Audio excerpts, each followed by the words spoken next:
I'll make it right again, but it's no use, you said. And my hunger grows and grows.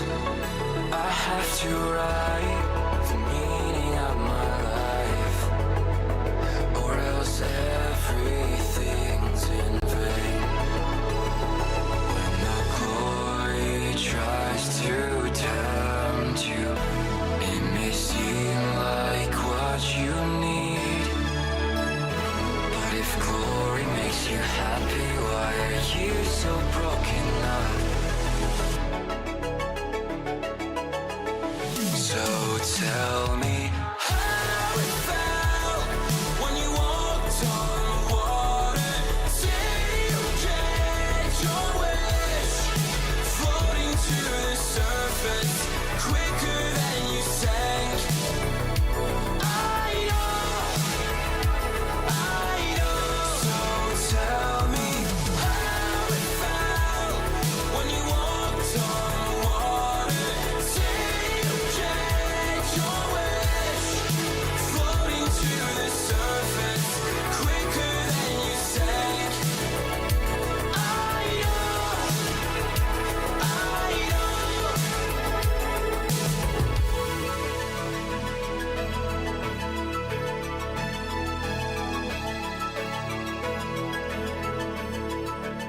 Don't say you lose just yet, get up and move ahead, and not only for yourself, 'cause that's your role, the work that stirred your soul.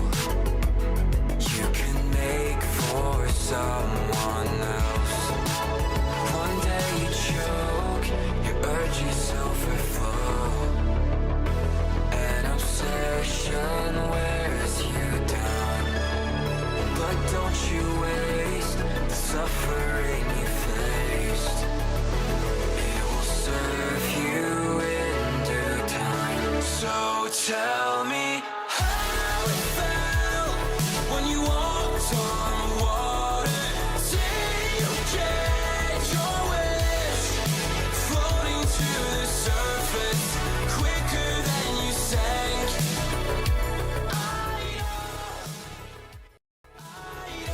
So tell me how it felt when you walked on water. Say you get your wish, floating to the surface quicker than you sank. I know.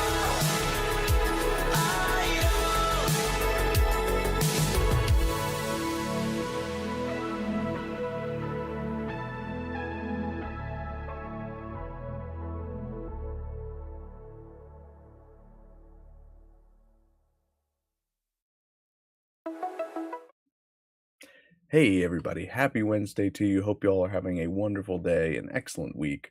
Welcome, of course, to Midnight Hatter Live, the weekly variety show where we talk Gundam, Gunpla, and gaming. I am Stephen Bayless, aka Midnight Hatter, your host, and joining me as always, the Blue Gamer Gundam Explainer, Adam Blue. How are you, man?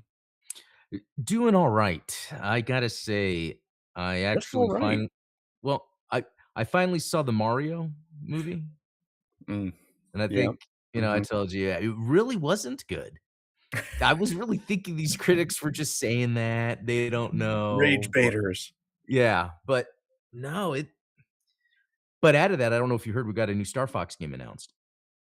They Yeah, just and announced you it know today. what? All credit in the world to Glenn Powell, who, he seems like the nicest dude. He took his mom to the red carpet of one of his openings. Like, he's seems like the nicest guy in the world, but like, let's be honest, he has probably the most punchable face in Hollywood right now. But he basically manifested all of this Star Fox energy out of nowhere, which is incredible. I know. And I don't know, like, how far in advance he was talking to Nintendo because I think that's his voice in the game. So, how long was that in the making, you know? That would be really exciting. I mean, I would be full on board for a Glenn Powell-led Star Fox universe. I think that I mean, I've always been a huge fan of Star Fox, Me like, too. probably more than Mario, to be honest with you. Yeah, Maybe not as much as Sonic, but there's I'm so right there many of with you. these game characters. It everyone's very tribal about their particular franchise. I never got into Metroid, so, like, I'm not one of Mhm. these Samus stans, but, like, man, Yeah. Star Fox when I played Star Fox on the 64, that was a life-changing experience. I Um, know, and it's funny because I had played it on the Super Nintendo, and I thought that was cool, but there was something about the N64, and that's probably why this new game is kind of a remake of that, which is kinda disappointing, but hey, I'll let it slide, yeah, because it's Star Fox 64, which you're right, like, that is one of the best games on the N64, like, and that introduced the Rumble Pack. I remember thinking at first, yeah, "We don't need that," and then as you're playing it, you're like, "Wait a minute, there's something that adds to the immersion," you know? yeah. And Yeah. it was one of the earliest, like, 3D games that Nintendo put out, like, truly 3D. Yeah. It's so much so, in fact, that, like, the R-Wing is a model in Ocarina of Time. I'm sure you've seen that. Oh, yeah, that's right. Oh, man, I remember when I would hear that type of behind the scenes stuff and it would, like, freak me out, like, Yeah, when, like, the Giga Leak dropped and it was like, "Oh, they were actually using the R-Wing model in the test builds of Ocarina of Time to see how well the Z targeting worked with flying enemies," which was that's cool. That's really cool that Nintendo does stuff like that. I always feel like it's neat for any creator when you're making something, maybe that thing you're making can have another purpose, you know? You know, I'm really glad you brought that up because the theme of tonight's show Ooh. is creators and creations. I have some stuff I want to show off to you guys. I'm going to show off this third party Gunpla drop that just happened yesterday that's really exciting. And Oh, of course, we're going to be working a little bit more on the storage base, as I'm calling it now, because my Gunpla display base is not exactly an action base. It's more of a storage base, right? I've made some huge improvements to it. I hope you guys are really excited. Adam, I know you're going to enjoy some of the improvements that I made. ooh. But yeah, it's funny because so you saw Mario Galaxy Mhm. and one of my other friends, my coworker that's really into Gundam, who's, like, really into the Gundam card game right now, he went and saw, Devil Wears Prada 2 and Oh, of said it was course. fantastic. And Oh, and of course, like, he's not like a it's not like he was super excited to see it. He, like, went with a group of friends or whatever, but he was like, ah, "Man, like, what a great movie." Like, it turned out to be fantastic. He's like, I probably could have enjoyed it more if I understood, like, the fashion references and things, but, like, oh, even funny. outside of that, the story was good. So I was like, "Hey, alright." Yeah, Um, but yeah, what is up, chat? I see Ultronymous, I see 23 Death Number, I see Jam Calix, I see Alan Mitchell. Good to nice. see you guys. Weston Good group. Harris, I'm glad to see you in the chat, man. Okay, so that's a slight spoiler for what you guys are about to see then, because Oh, it's actually Weston Harris's work that we're gonna be taking a look at this evening. oh, sweet. Um, what's going on, man? I'm so glad that you are tuning in because I really want to plug this product, and I'm actually going to drop the Instagram handle in the chat here so that you guys can all go give him a follow if you haven't, and definitely go check out the Etsy shop.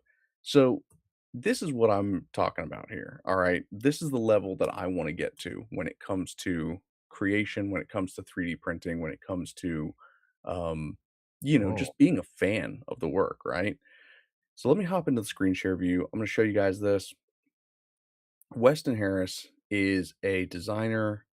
I saw on Instagram. Obviously, you see here on the chat, um, Nick Leprod, Gelgoog guy. A lot of guys we've had on the show are following him, and he dropped this Tequila Gundam homemade kit.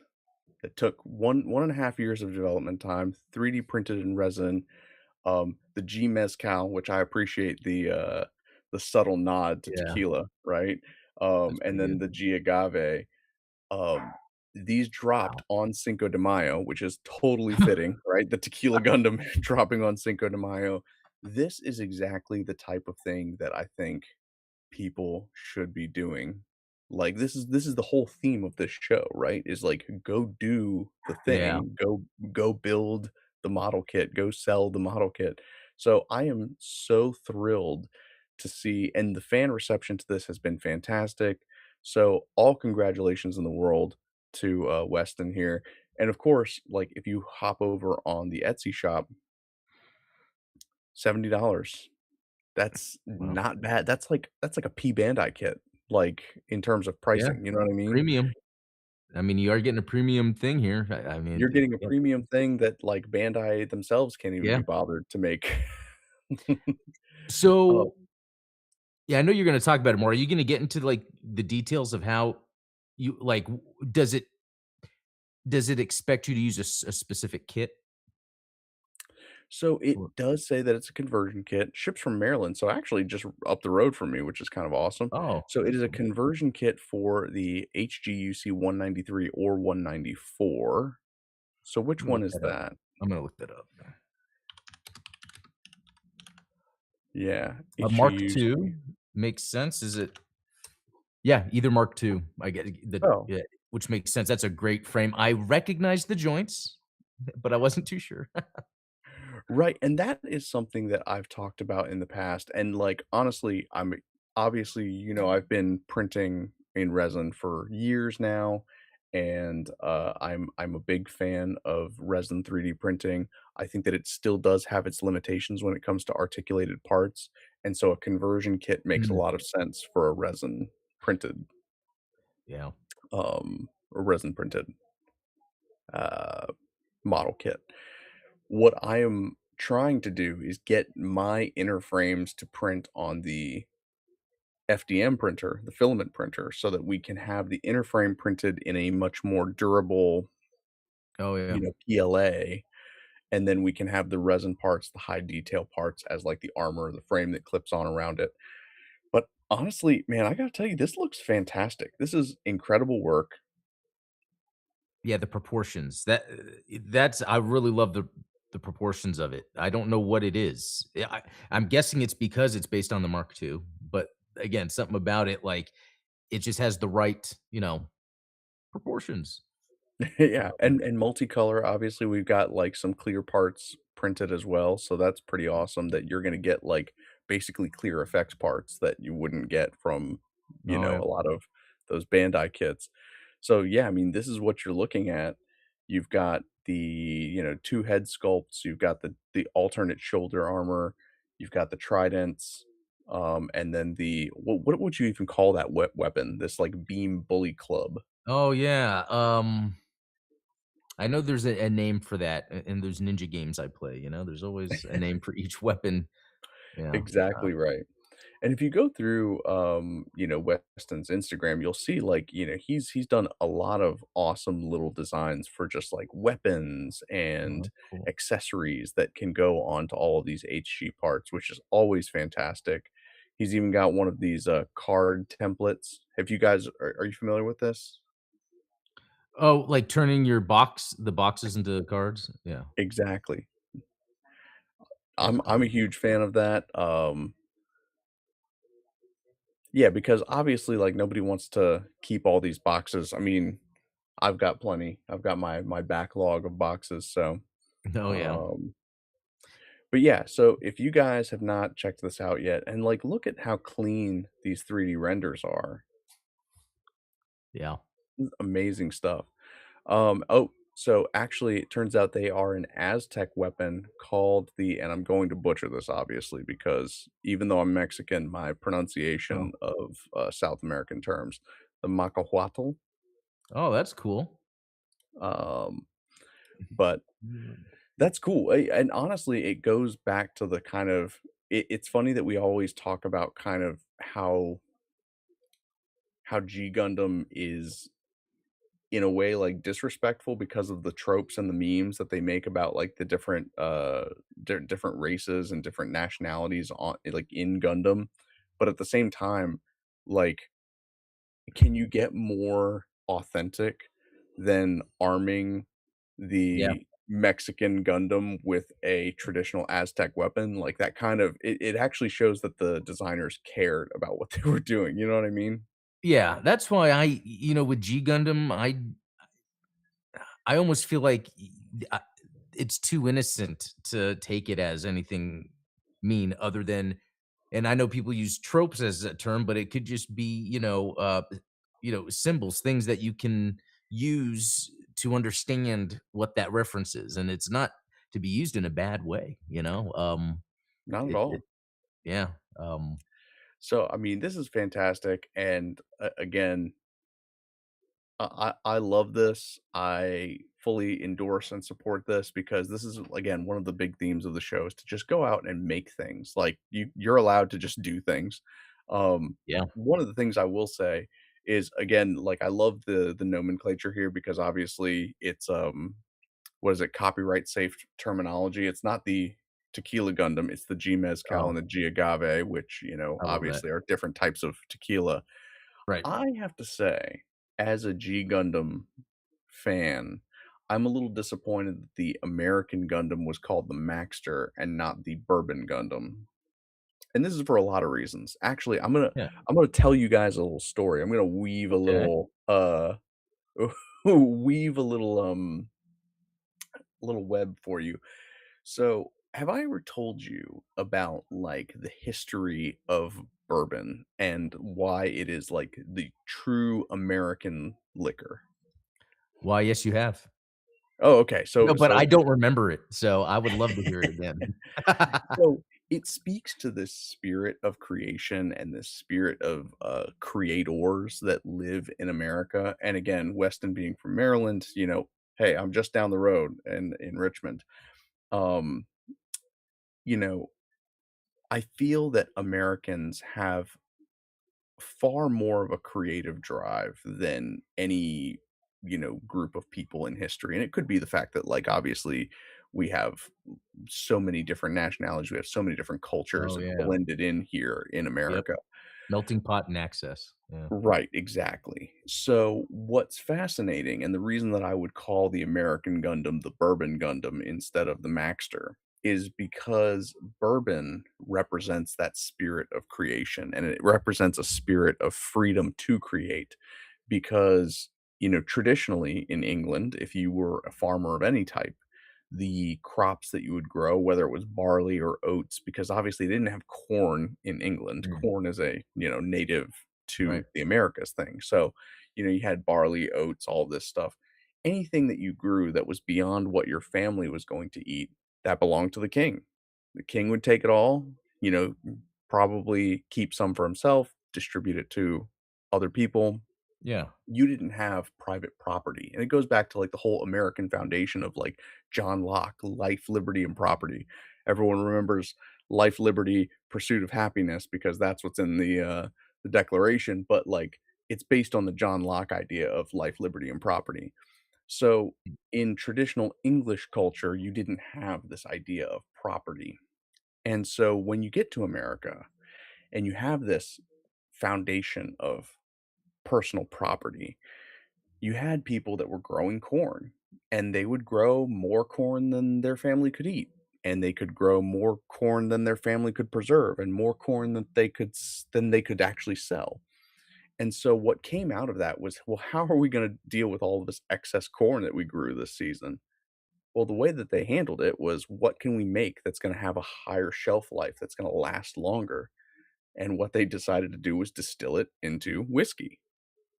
And that was the Hmm. birth of bourbon whiskey, which they took the same distilling that happened back, in Scotland using different types of wheat and grain, and they applied that same technique to corn. And that's why Oh. legally in America, any bourbon whiskey has to be at least 50% corn mash.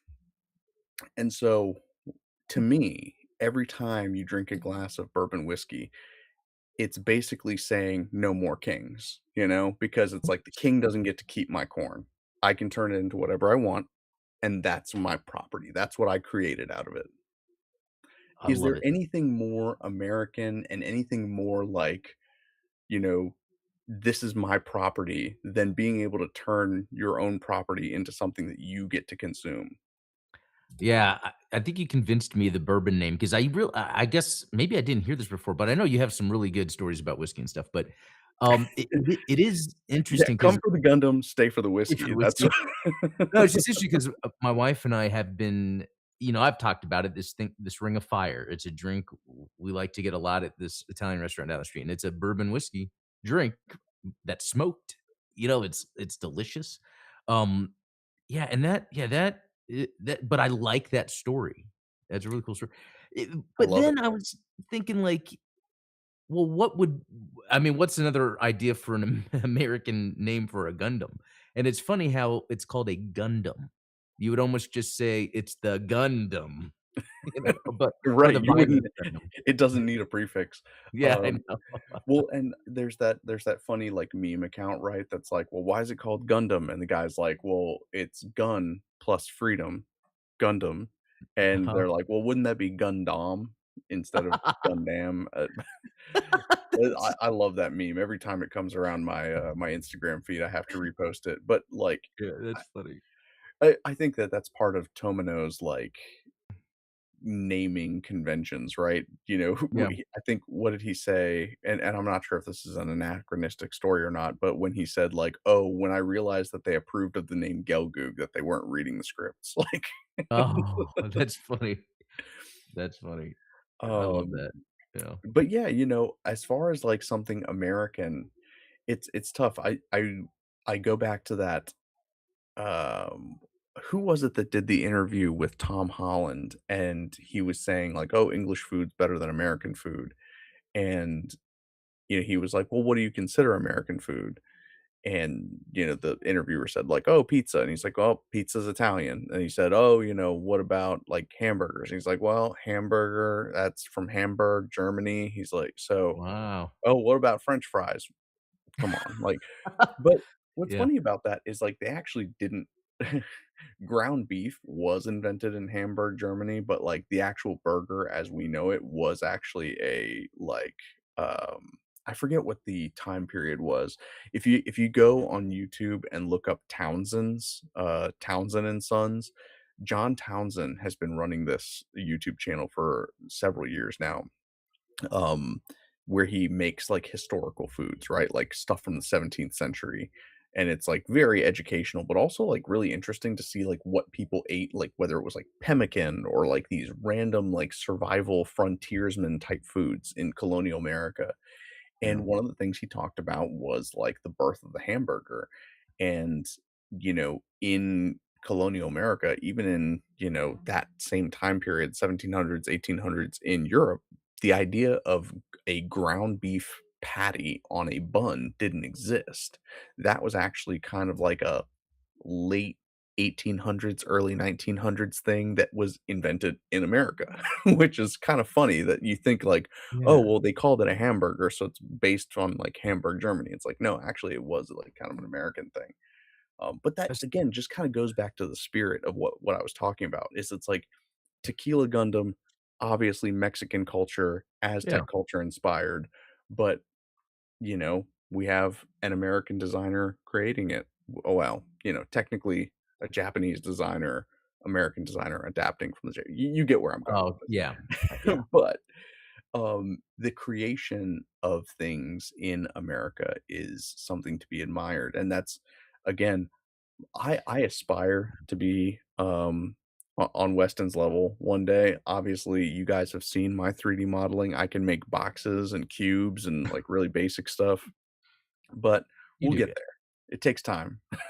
No, you do good. No, that is neat. I like this whole, the idea of the American the creativity because there's less of that sort of history and mythology to derive from, like, when it comes to food, like, I learned a lot about Nepalese food in the past couple of years and, Indian food Really? the same, where there's so much spices because it's generations and generations of what's the little tweak here and there, like, to create this, like, end result that there's so much to it and so many different ingredients where, yeah, if you think of American food, there's not too much to a hamburger. There's not too much to a hot dog. And No, then, certainly not. what else would be American food? You know? Well, Like, yeah, I mean, I I think guess, that's like, it. you could argue, like, barbecue type stuff, that Mm, kind of originated in the American South, at okay, least the idea of, like, a sugary brown sugar, like, syrup sauce, right, okay. on slow cooked meats, Okay, yeah, but looking at it that way, yeah, there are different, like, dishes and things that would be American because of, yeah, the collective ingredients. Even the location, like the Cajun style food. That's like that's a good example of like the blend of cultures. Right, because you're You know? you're using, like, French cuisine techniques on the like, they didn't have the traditional seafood that you would find in Europe, so it's like, Yeah, "Oh, you have crawfish, how yeah, are you gonna work with that?" Um, yeah. and so That's they cool. they kind of operated the same way, and a lot of American cuisine is that basically, is like, we took the recipes that came to us from Europe and applied them to ingredients that we found here, and, Yeah, I always go back to the example of the tomato, right? Because people traditionally associate the tomato with, like, Italian food, right? Like marinara sauce, that type of thing. yeah. But it's important to remember that, like, the tomato is not what was for a very long time considered not edible in Europe because they thought the tomato was poisonous. Um, Really? I Another yeah. interesting fact. So, and funny thing about that is that they were making the plates out of lead metal. And so what they Oh, thought was that the tomatoes were poisonous when in actuality, the acidity from the tomato was leaching lead into the tomato. So when they would eat it, they would get lead poisoning and die. So wow. it spread this rumor that, oh, tomatoes are poisonous. You can't eat those. And it's like, no, no, you're just eating them on the wrong, on the Wow, wrong that is silverware. Um, fascinating. Fascinating. Look, man, I am full of Of nuggets facts. of Food just facts. random food facts. Yeah, food Nuggets, no pun intended. Yeah, that's I'm good. happy to share all of these, this food trivia. I'm actually getting hungry now. I know. I That's good. But I do wanna share with you Yeah. guys something that I've created here. Oh, yeah. So a couple weeks ago, I think this was, 2 or 3 weeks ago, we started working on the idea of an action base that I was gonna put up on the shop, something that I could print on the FDM printer. Again, like, huge fan of resin printers, but there's the benefit of being able to print in place and not have supports and not have to do all this extra cleanup after the fact. And so we were coming up with this design that, like, oh, well, maybe we use like a battery pack style opening. Oh, It quickly became apparent to me that that wasn't going to work for a number of reasons. First, would be that the size of the action base was getting too large to the point where I could barely print one at a time, which kind of defeats the purpose. Obviously, you guys know no. I'm trying to like kind of mass produce these the same way that I do with the deck boxes, where it's like I can print 6 deck boxes at once, which is great. If I can only print one action base, then, what are we doing here? The other Yeah. thing about it is that because there was all this empty space inside of the box that was unsupported, it was gonna result in supports being required on the inside of the box, which that would be a nightmare to try and remove those supports, like, trying to, like, reach in the Yeah. hole from underneath and pull them out. So I've redesigned the Storage Base 1.0, and I'm excited to show you guys these developments. Let me Okay. see if I can pull this up here and share it with you. Let me know if you guys see it. Um, oh, hey, Weston, I see you in the chat. Super grateful for the shout out, guys. Thank you. My pleasure, man. Like I said, it, I would love to pick up one of these one of these agave kits. And Yeah. for everyone in the chat, like I said, hit the links up in earlier in the chat when I pasted them in. Go check out his work. It's all fantastic. Go shop his Etsy shop. Basically, like, this is my role model. Yeah, man. I mean, it shocked me. I had no idea that this is what you're gonna be showing today. So, yeah, Weston, Yeah, awesome stuff. great work. And 1.5 years in development, like, that's Yeah. Dedication. I've spent more time trying to work on my Gundam 7th conversion, and obviously P Bandai dropped a Gundam 7th on us. Yeah, I I know. still have time to finish my Ground Zaku though, so Oh, stay yeah, tuned that's for right. that. Ultronus says we see stuff. Good. Always good to see. Cool. Um, cool. Well, yeah. So as you can see, guys, this is the newest version of the storage base prototype. It looks a little bit more like a traditional action base, but there's some incredible features that I want to show you guys. So first, what we're going to do is we're going to hide the top.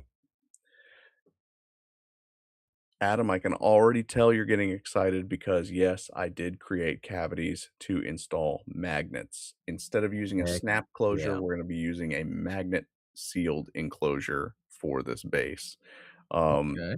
it is 8 magnets in total, 2 along the bottom, 4 in the middle, and 2 at the top. So it almost kinda looks like a coffin, which I didn't realize until until now.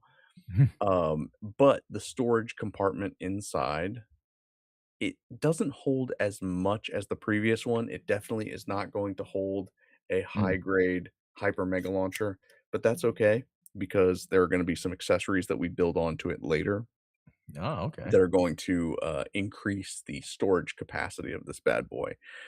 So this is the bottom half of it, right? And we've got our support beam here. This is where your Gunpla is going to sit. It's based on the traditional model here. So like if you guys, I don't know if you'll be able to see it, but this is one Yeah. of like the little plugs that you put on there.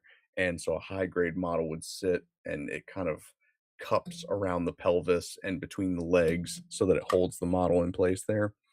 Yeah. Um, that is attached to the base of the model, which gives it a pretty solid foundation.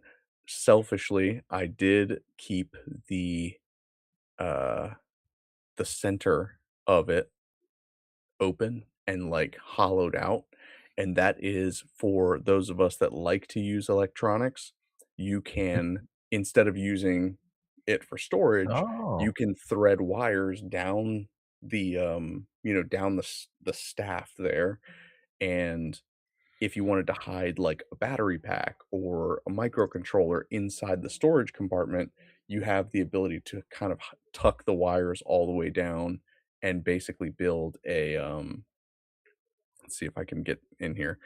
So, it's hard to work in this, like, 3D environment. So you see, like, where the cavity comes down and releases into the storage compartment. So if you wanted to put, like, you know, put some batteries, control some Yeah. LEDs, and then run the wires up to the model kit, this is gonna be an easy way to store all of that away. Um, I think that this is a much more elegant design than what we were working with before. Obviously, I love the magnet enclosure because I've got the magnet enclosed deck boxes, Yep. so it's the same concept there. The lid is, is just that right there. It's just this little plate that is a print in place plate, and as you see, it's got this little cutaway where the support arm sits, and then underneath, we've got spots for magnets to be glued in to the bottom around the frame.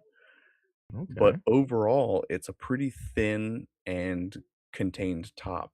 And so for a lot of ways, I think that, like, this is gonna be a much better design in general because instead of, like, opening it up from the bottom and things rattling around, you're just gonna be able to take the top off.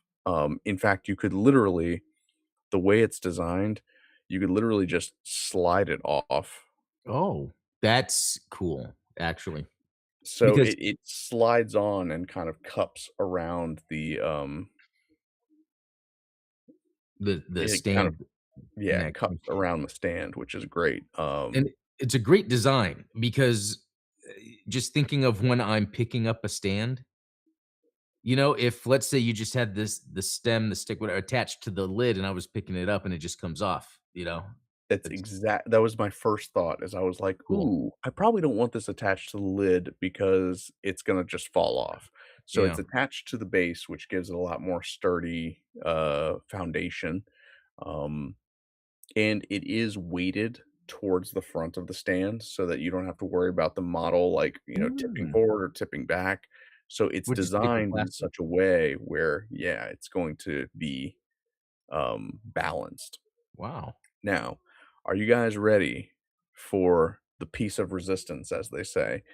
Um, this is where it gets exciting because this is one of the things that came up during the original design process. People were talking about, like, well, what if you don't want like a Federation logo? What if you don't want like a Xeon logo? What if you want something different for your action base? Well, what I've designed is a modular component that allows you to swap out what design you want on top. So, like, let's say you just want like a hanger base. You've got this hanger design that can sit on top of the plate. Or maybe you want something more like organic. Maybe you want like a cliff face. Oh. So you got this cliff face that you can have on there instead.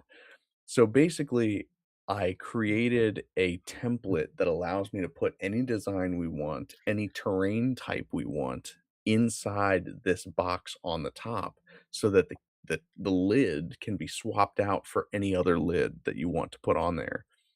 Wait, the lid so the lid itself, it's like you would change lids based on yeah, You what can change the lid to whatever you want it to be. it's great. And obviously, as far as print time goes, the lid is gonna be the smallest component because the base itself is the larger piece. So if Yeah. this is the lid, that's probably like on an FDM printer, I don't know, maybe 4 hours. So we'd have like a different variety of lids that can go on the universal base, so to speak. Um, and that's not all. I think that we can go even further with it because let's Oh. imagine instead of just having like a flat lid like this, um, you know what? Let's go ahead and do something crazy here. I am going to pull up some 3D models and we're going to see what we can drop in here to make a totally unique action base. And this is one of the things that I think it was Ian who brought up in chat like in the previous stream was the idea of like, oh, well, maybe if you had like storage racks and things like that. And that goes back to the Mm. idea of Yeah, weapon what racks. can we do with these Oh, kinds of yeah. accessories that don't necessarily fit inside the base. Well, maybe we need to design something that accommodates the base a little bit better. Let me see if we've got that is I'm sure I've got something that I've downloaded off Thingiverse that we can just use as a just as an example.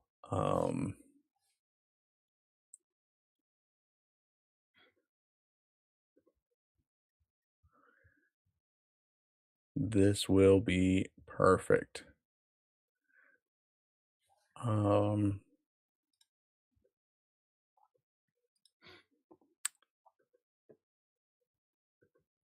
just trying to find the perfect piece that we can drop in here. Okay. So let's go file. We're going to import an STL and let's drop this in here. Wall mid lights A.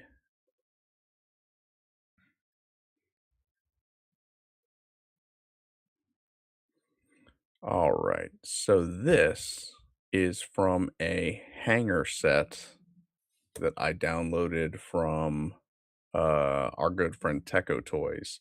Um and again, this is designed to be printed like just as like a hanger construction set, right? Oh, But okay. what if we were to say all rotate along the x-axis? Let's see how much we need to rotate it to get it up to like 90 degrees here. And call it like 115. That's probably too much. Let's do 100. Hmm. Oh, that's 1100. That's probably the problem there. Still too much. Let's try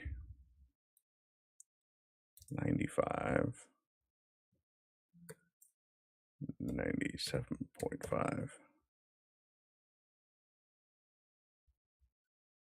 Well, that'll be good for now. So basically, what I envision is having the ability to drop in even like larger parts that Oh. extend beyond what we have on here. So, like, let's say, for instance, we switch over to oh, not that. We want to get rid of this cliff base. So, let's say we've got our hanger base here, and then we basically print a top that is cut away in such a way that it allows us to have like a backstop. Yeah, that Uh, is cool. I think that this is kind of where I'm going with this design. Um, all right, so that's how we have it lined up, right? Huh. Let's see how we're gonna do this because if we do our standard mesh, so like you see how it's supposedly intersects, right? Well, we Yeah. need to fix that. So what we're gonna do is we're gonna take this cutaway that we've got. Let's duplicate it because I want to have a different version of it that actually allows us to accommodate a model of this size and orientation. I've got the beach ball spinning here, so I don't know how bad my computer is gonna be, hiccuping with We'll this see. level of modeling going on. I'm still thinking about it, Hmm. Well,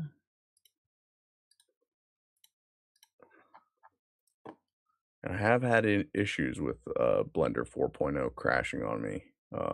Okay. No, that I'll worked, okay. I'll just So let's hide that. We're going to hide our hanger top here.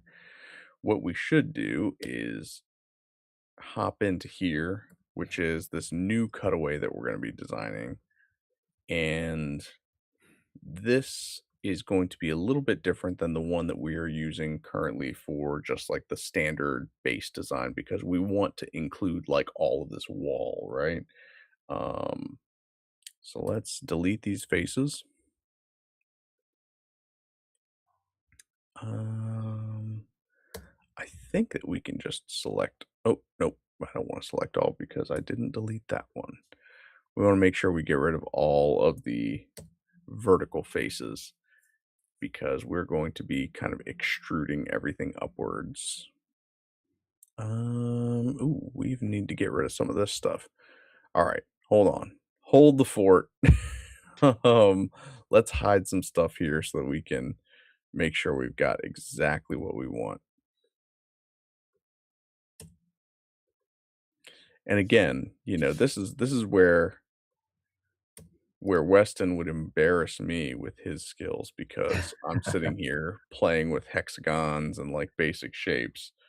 Meanwhile, there are people making proper Gundam conversion kits. All right. So here's what we've got. We want to take our wall mount here. Let's make sure we've got our action base exposed.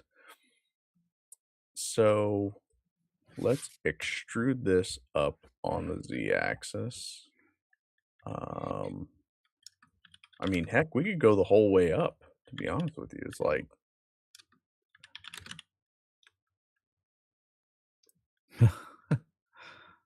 so this is going to be a little silly, but you know what? I think it's going to be worth it. yeah. Obviously, I have us in face orientation mode. So what we're going to do is reset our normals, flip those around, and then let's see here. Oh, let's rotate on the x-axis like I don't know, maybe like 5 degrees. 5 degrees might be too much. Let's try 3. It's just that this particular model, the way it was oriented when we imported it, obviously had some issues, but I think this is going to work. So we've got our copy of our design cut. We're going to take this. We're going to add a little modifier to it. We are going to generate a Boolean. And what we want is an intersection because we basically want to take everything that's within the bounds that we created. And that is what we want to represent here. So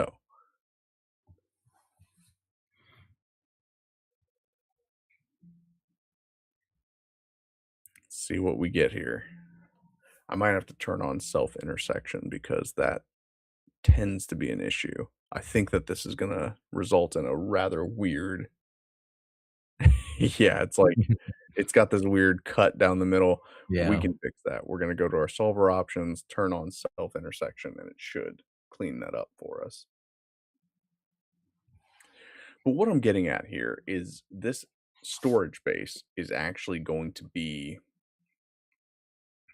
like we can have like a modular backstop designed on the back end of it. And yeah, I mean, I think it's awesome.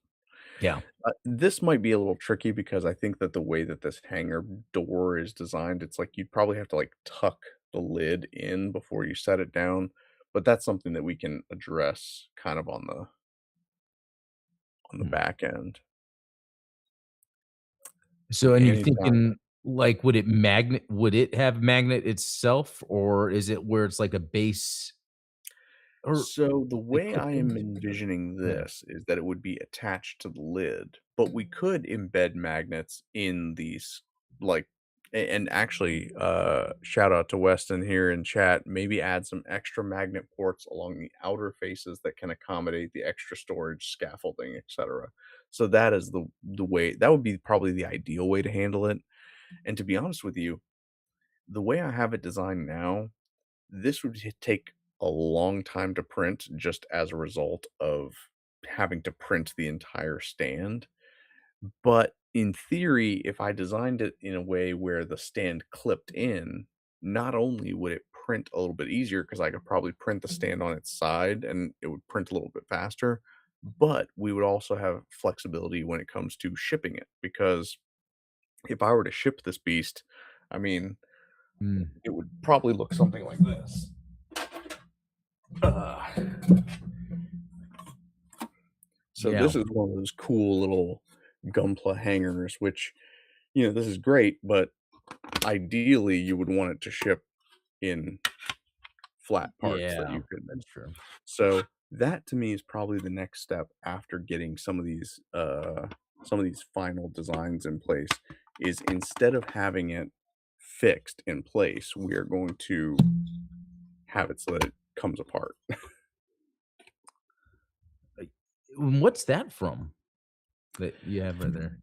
This is I think it's actually a Kotobukiya, Oh, like, okay. hanger set, but I specifically got it because I thought that it would be a great way to embed our, LED induction lights Mhm. because the LED induction ring is about 8 millimeters, so it's like if you install the induction light ring in the base here, that's like 8 millimeters here, 8 millimeters here, and so then you'd be able to cover wireless LEDs from the back and the bottom. So, Okay. Yeah, that is funny. Looking at that, I hadn't seen that in a long time. Back when I first got my 3D printer, I 3D printed that. I oh, because I yeah. guess someone must have scanned it or put it, because I remember I was looking for like backdrops that I could print out. And I think I have some shots, yeah, probably with some Gundam stuff, some Halo stuff that Yeah, I was using.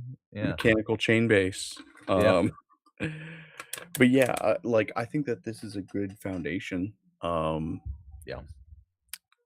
Man, it's still got that cutaway there, unfortunately, so I probably need to adjust where we have that cut, but basically, the way I envision it is you've got this as, like, one solid piece, and so you'd have the entire thing is, like basically, this would be one piece that Oh, fits just on. yeah. Okay. Yeah, that is cool.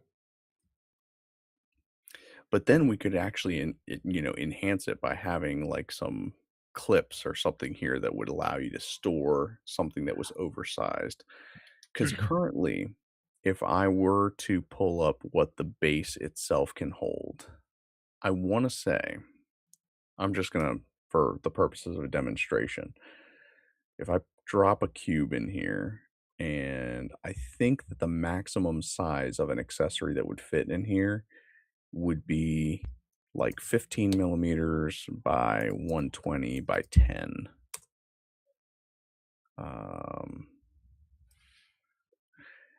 and obviously it wouldn't fit directly in the middle. It would like have to live off to one of the Yeah. sides. But most high grade model kits don't come with accessories that large. It's, maybe sometimes hands. I just realized a lot of high grades nowadays, they do the simple hand, but beam saber, Yeah. Beam obviously the saber blade, blade. an extra weapon that can't fit on, which would totally fit in there. Yeah. Yeah, I think that this is a decent size. It's going to accommodate a lot of that stuff. The stand is super stable. So really it's just hammering out a lot of these finer details about how is the stand going to clip into place. Um how are we going to accommodate accessories that clip on to like kind of the backside? Like maybe instead of just having magnets at the top here, we have some magnets that live on the corners, and then you have two pieces um, that can be the lid. You know what I mean? No. No. Well, I think we have a couple minutes here. I can probably show this Yeah. off. All right, so I've got my magnet cuts here. You guys are familiar with the work I do. You know that I use those little 6 millimeter by 6 millimeter by 1 millimeter magnets. And so I kind of have like a universal design for the Booleans that I use to cut these out. Mhm. Um, so let's hop into our edit mode.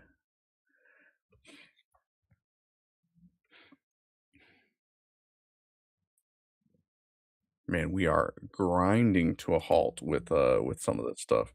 So we're gonna duplicate one of these magnet cutouts. And the way I have it designed is obviously it's embedded enough in the bottom and the top plate so that there's enough room for a magnet on both.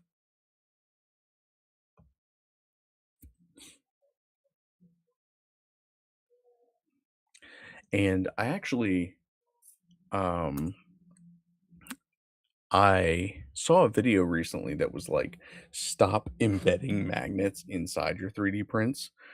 A lot of that is because anytime you have to stop your FDM 3D printer, you introduce the opportunity for it to fail.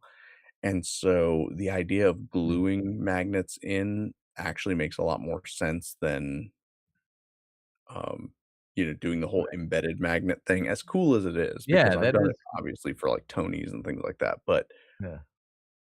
oh, what happened here? Yeah, not good. It said, get rid. No, it's probably something to do with the fact that the Boolean is still, like, trying to calculate while I'm moving this in real Oh, time. So let's hide that for just a moment. We're gonna drag this up just a little bit because I think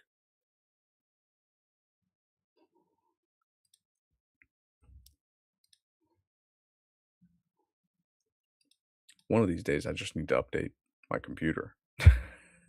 yeah, I mean, you would think by now the AI software would do that for you, so you don't need to buy the hardware. I really think it's gonna be like that. It's funny you mention that because, obviously I've been a Blender user for years and like well before the AI revolution. And Blender caught a lot of heat recently for accepting a huge corporate donation from Anthropic. Mm, So, uh, what they've decided to do is they put out a statement saying that they're going to treat it as a one-time gift and not an investment like at the partner level. And a lot of creators are concerned, obviously, that like, oh, well, if Anthropic is influencing Blender's decisions, like, are they going to try and implement more AI features within Blender? And what's the end game, right? Um, Personally, I'm not too concerned about it because Blender has always traditionally been a very I mean, it's free 3D and 2D animation software, like, y their whole mission statement since they've been like, they since their started. Yeah. inception, Blender has been, like, one of the most creator friendly, Yeah. uh, products available. So, I don't know. I don't think that a little investment from Anthropic is gonna change that about them, but who knows, you know? Hmm. Yeah, because I heard Unity just launched a prompting thing. Did you hear about that? I don't know too much about it. Yeah, Muse. Um, Hmm. so it's actually a pretty cool thing. Like, unfortunately, neither of my computers are advanced enough to run it. I think the most recent version of Unity I can run is like the 2022. But yeah, the most recent version of Hmm. Unity, you actually have the ability to edit code live within Unity using their AI, which is kind of interesting. Yeah, it is. Um, so the way I envision this, if we were to kind of have like a two-part lid, which is kind of a neat idea. Let's see if this will work. I'm going to try and duplicate the lid. Again, it's hit or miss whether we'll be able to load this in time because obviously my computer is groaning along when it comes to streaming and 3D modeling. Yeah. So the way I envision it is we have a back half of the lid that will contain things that we can have like set deck around the backside. And then the front half of the lid is just for like, you know, whatever we want on the ground floor. So if we add in, say, a cube here, let's scale it up. You guys know me. I am a huge fan of Booleans and anything that is a non-destructive modifier, at least when we're in this type of, prototyping phase. I don't like to do anything that's going to permanently impact what we're doing. Let's tab in, use face select mode, and I kind of think we need at least well into that. So here's what we're going to do. We're going to grab this and we are going to add, wait, what? Yeah, we don't need that. That's not going to be, actually, no, we do need that because that's the magnets. Oops. So we need the difference of the magnets. But then what we also need is an intersect of the cube that we just created. I'm going to show you guys what this does. So we're going to go generate Boolean.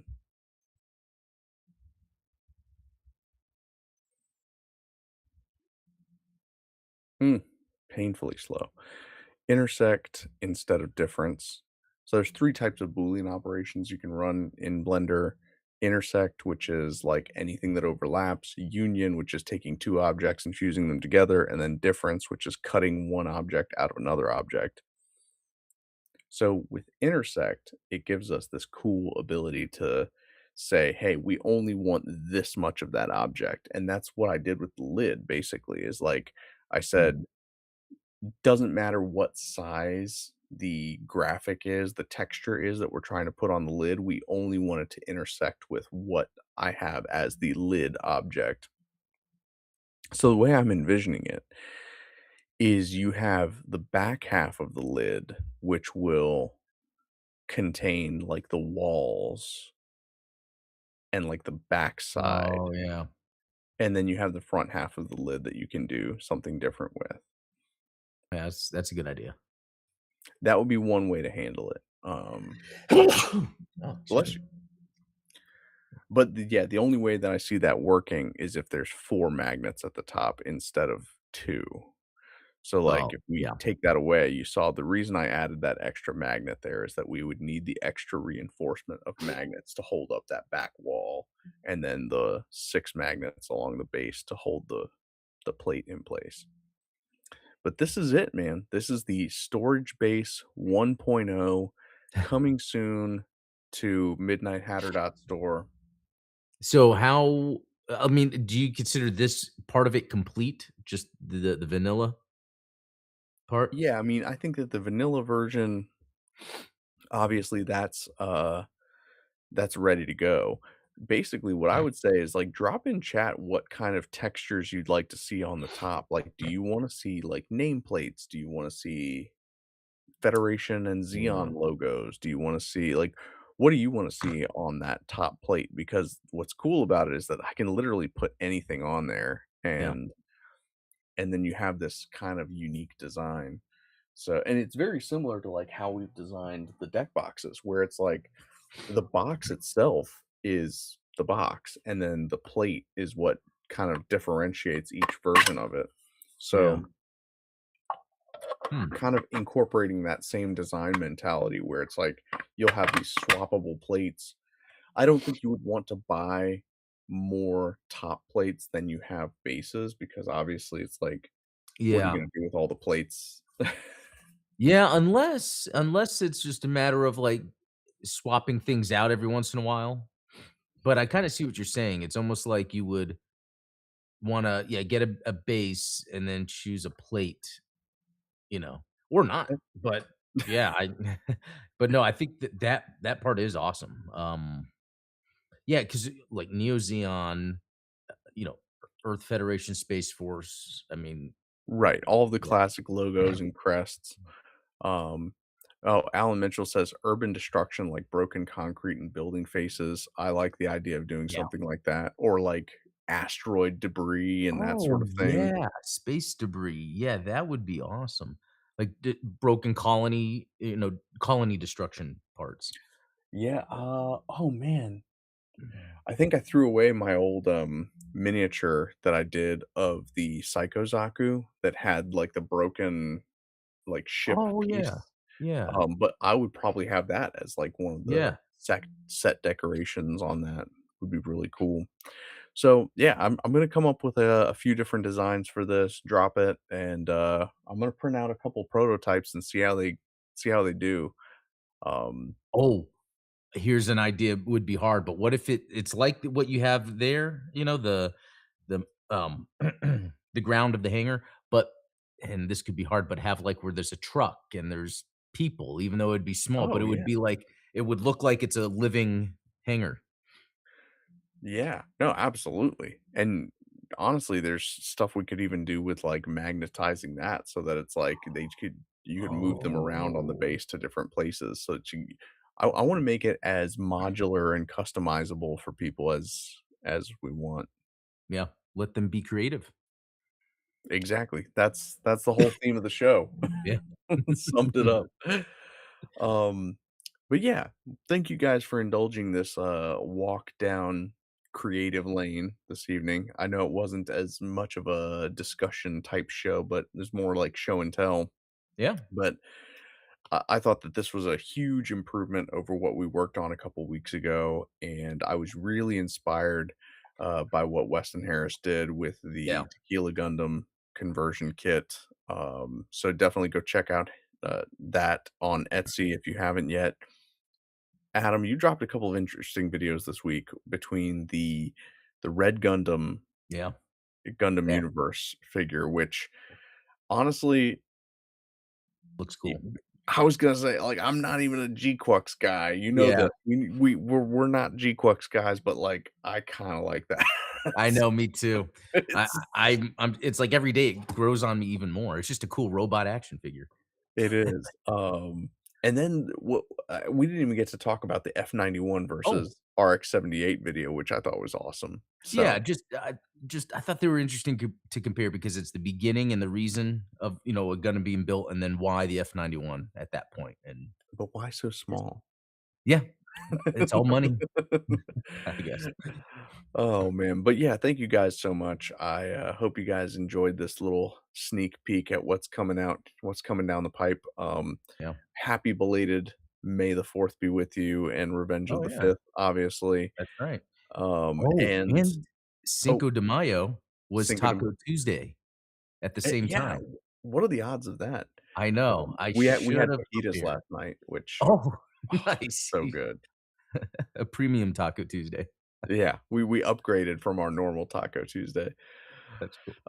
And yeah, actually, so this is the first show of May. I haven't even been able to announce that, like, over on my Oh, Patreon, okay. you can, if you're a Principality of Polygons member, you can download. I created some of these like non-scale Lala, Sayla, Amuro, and Char figures.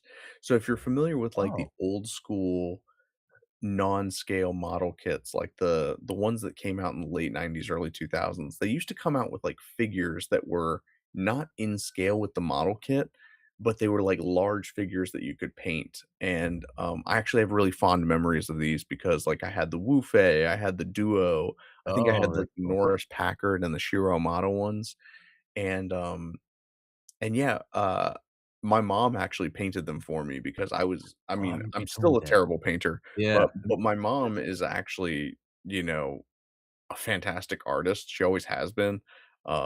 And so she painted those figures for me, which was really cool. Like she Yeah. painted the Zex marquees from Endless Waltz and all this cool stuff. Wow. So yeah, just again, we talked about it last week, like the kind of secret memories that get locked away with some of Yeah. these things that Yeah, make it I interesting. like that. I wish I I like still had those figures. I don't know where they went. They're probably long gone by now, but mm. you know, beyond the time. No, good one. Good one. But thank you guys so much for hanging out this evening. Thanks for keeping the chat lively, and, definitely check out the Gundam Explained show tomorrow. That's We've right. got actually 2 Gundam Explained show tomorrow because Oh, yeah, obviously we the got the morning show. morning show. Yep. So, 9 AM Eastern, Eastern. 8 Yep, AM Central, and then we've got the 8 PM Eastern, 7 PM Central live that's show. right. Yeah, So, hope some movie double news dose of drops Gundam. before then. Yeah. Yeah, and that too, yeah. So, cool. Cool, man. Well, thank you guys so much, and we will catch you next time. Yep, see Cheers. y'all.